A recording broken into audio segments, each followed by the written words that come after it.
السلام علیکم ورحمۃ اللہ وبرکاتہ۔ بسم اللہ الرحمن الرحیم۔ الحدیث 20 شرم و حیا جز ایمان ہے۔ عن ابی مسعود عقبہ بن عمر الانصاری رضی اللہ عنہ قال قال رسول اللہ صلی اللہ علیہ وسلم ان مما ادراک الناس من کلام النبوۃ الاولی اذا لم تستحی فاصنع ما شئت، رواہ البخاری۔ ترجمہ: سیدنا ابو مسعود عقبہ بن عمر انصاری رضی اللہ عنہ سے روایت ہے،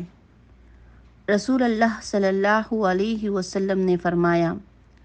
سابقہ نبوت کے کلام میں سے لوگوں نے جو باتیں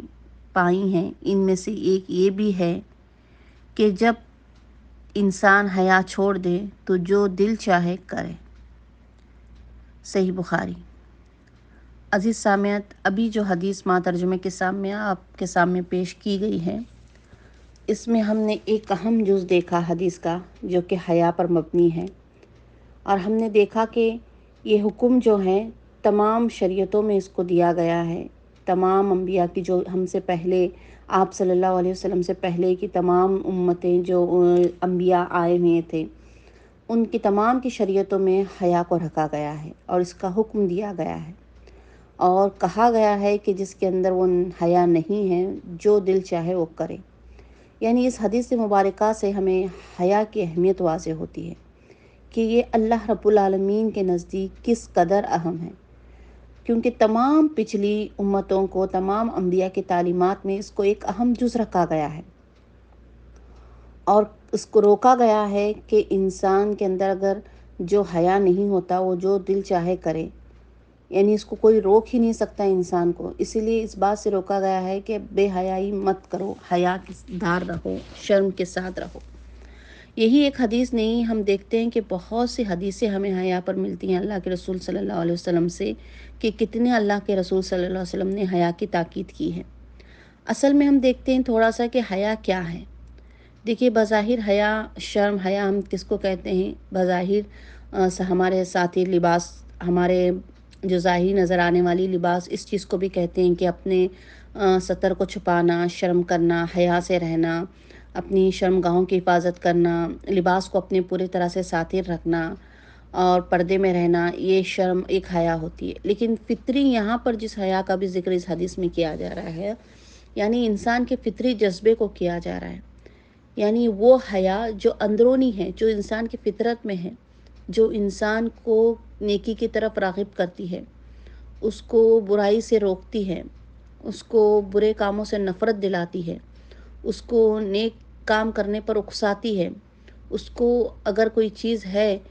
اس کا دل دماغ اس چیز کو کرنے کے لیے کہہ رہا ہے، لیکن بظاہر وہ جانتا ہے کہ وہ صرف اس کی خوشی کے لیے ہے، اس کی خواہش کے لیے، لیکن اس میں اللہ کی رضا نہیں ہے، اس میں اللہ کی ناراضگی ہے، تو اس وقت وہ فطرت، وہ حیا اسے احساس دلاتی ہے کہ نہیں، یہ مطلب اس کام میں تمہارے لیے بشرطِ دنیا کی تھوڑی سی بھلائی ہو سکتی ہے لیکن آخرت کی کوئی نہیں۔ حیا یہاں پر وہ فطرت کا نام ہے، اور ہم دیکھ سکتے ہیں ایک مسلمان ہونے کی حیثیت سے، ایک ہم ایمان والے ہونے کی حیثیت سے، ایک ہم مومن ہونے کی حیثیت سے، سب سے اہم تقاضا ہمارا ہونا چاہیے کہ ہم با حیا ہو، حیا کے ساتھ ہو۔ رسول اللہ کی ایک حدیث کا مفہوم ہے جہاں پر اللہ کے رسول صلی اللہ علیہ وسلم نے فرمایا کہ ایمان کے 70 سے زیادہ شعبے ہیں، اور ان میں سب سے افضل شعبہ، یعنی اس کے ایمان کے سب سے افضل جو درجہ ہے، مطلب سارے 70 سے زیادہ اس کے درجے ہیں، سب سے افضل اس میں توحید ہے۔ ہم جانتے ہیں، ہم سب جانتے ہیں کہ توحید کی کتنی اہمیت ہے۔ توحید کے بغیر کوئی چیز ہماری قبول ہی نہیں ہے۔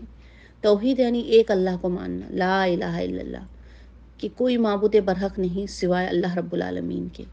اور سب سے کم درجے کا ایمان یہ بتایا گیا ہے کہ راستے سے تکلیف دہ چیز کو ہٹانا۔ اسی کے ساتھ اسی حدیث میں اللہ کے رسول نے بتایا کہ حیا بھی ایمان کا ایک شعبہ ہے۔ یہی نہیں بلکہ اللہ کے رسول کی ایک حدیث کا اور ایک مفہوم ہے کہ حیا جو ہے ایمان کا شعبہ، یعنی اس کا حصہ، اس کا درجہ ہے، اور یہی حیا، یہی ایمان انسان کو جو ہے جنت میں جانے کا ذریعہ بنتا ہے۔ ایماندار شخص، ہم دیکھتے ہیں کہ ایک مومن، ایک ایماندار شخص با حیا ہوتا ہے، جس میں اگر حیا نہیں ہوتا جس میں حیا کا کوئی جذبہ نہیں پایا جاتا، وہ ایمان کے اس سے مطلب صفت سے محروم ہو جاتا ہے کہ جو چاہے وہ کرتے پھرتا ہے، یعنی اسے ڈر ہی نہیں، شرم ہی نہیں رہتی کہ یہ کیا ہے، یہ مطلب یہ چیز کر رہا ہوں تو یہ میں اللہ مطلب گناہ کے کام پر کر رہا ہوں، اس کا میرا انجام کیا ہوگا۔ یہاں پر اسی لیے اللہ کے رسول نے کہا کہ اس کو جو چاہے کرنے دو، مطلب جس کے اندر حیا نہیں ہوتی وہ جو چاہے کرے، پھر حیا کا اس کے پاس کوئی حصہ باقی نہیں رہتا۔ ہم جانتے ہیں کہ حیا انسان کو مکمل طور پر خیر ہی خیر عطا کرتا ہے۔ جب وہ ہر چیز میں حیا کرے گا، ہر چیز اللہ کی رضا کو مد نظر رکھتے ہوئے کرے گا، جب گناہوں سے بچتے رہے گا، جب نیکی کی طرف بڑھتے رہے گا، تو ظاہر سی بات ہے وہ حیا اسے خیر ہی خیر عطا کرے گی نا۔ اپنے آپ کو گناہوں سے بچانا، برائی سے بچانا، اپنی خواہشات پر قابو رکھنا، تو یہی وہ چیز ہے حیا جس پر اسلام نے بہت زیادہ زور دیا ہے۔ اسلام میں شرم و حیا پر بہت زور ہے کہ آپ صلی اللہ علیہ وسلم کے متعلق تو حدیثوں میں یہ بھی آیا ہے کہ آپ کنواری لڑکی سے بھی زیادہ باحیا تھے،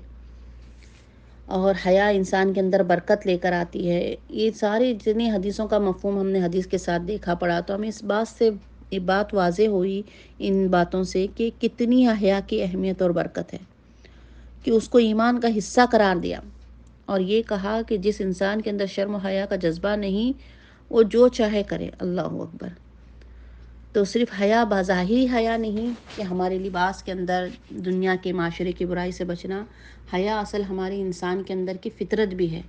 کہ ہم گناہوں سے اپنے آپ کو کس طرح سے بچائیں اور نیکی کے کاموں پر کس طرح سے اپنے آپ کو لگا دیں، زیادہ سے زیادہ نیکی کو کس طرح سے سمٹیں، اور گناہوں سے کس طرح سے ہم بچتے رہیں۔ اللہ سے دعا ہے کہ اللہ تعالیٰ ہمیں شرم و حیا کی زندگی عطا کرے اور ہمیں نیکی میں سبقت کرنے والا بنائے، اور اللہ ہر برائی سے ہماری حفاظت فرمائے۔ جزاک اللہ خیرا کثیرا۔